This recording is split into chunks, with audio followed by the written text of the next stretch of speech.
and welcome. Today's video is about one of the most complex and life-saving procedures in modern medicine, heart transplantation. We'll explain what a heart transplant really is, who qualifies for it, and how surgeons replace a failing heart step by step.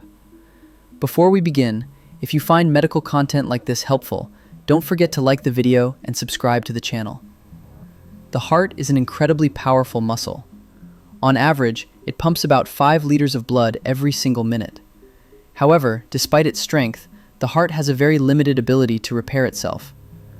When severe damage occurs, such as in advanced heart failure, the heart muscle may become permanently weakened.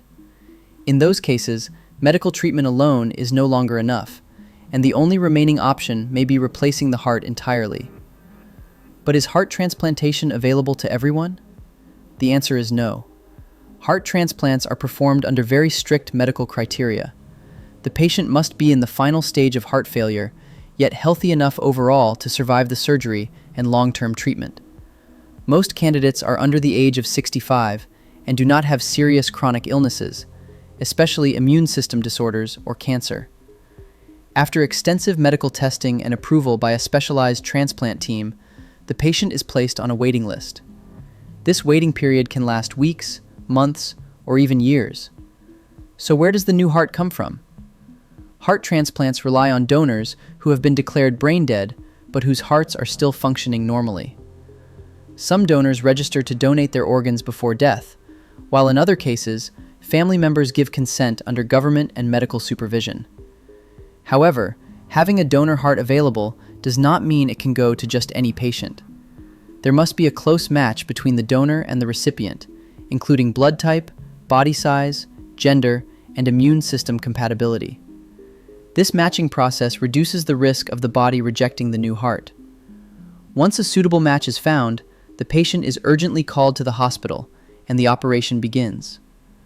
First, surgeons temporarily stop the donor's heart using a special solution, allowing it to be removed safely. The heart is then preserved in a cold protective solution and transported immediately. Outside the body, heart tissue can only survive for about 4 hours. Meanwhile, the recipient is placed under general anesthesia. Surgeons open the chest and connect the patient to a heart-lung machine, which takes over blood circulation during the operation. The damaged heart is removed, and the most delicate phase begins, carefully connecting the new heart to the major blood vessels with extreme precision. Once the connections are complete, the heart-lung machine is disconnected, and in most cases, the new heart begins beating on its own. After surgery, the patient's life changes permanently. They must take lifelong medications, especially immune-suppressing drugs, to prevent rejection of the transplanted heart, along with maintaining a strict medical follow-up and healthy lifestyle. This is how modern medicine achieves one of its greatest miracles, giving someone a second chance at life with a new heart. Thank you for watching. If you found this video helpful, don't forget to like and subscribe for more medical education content.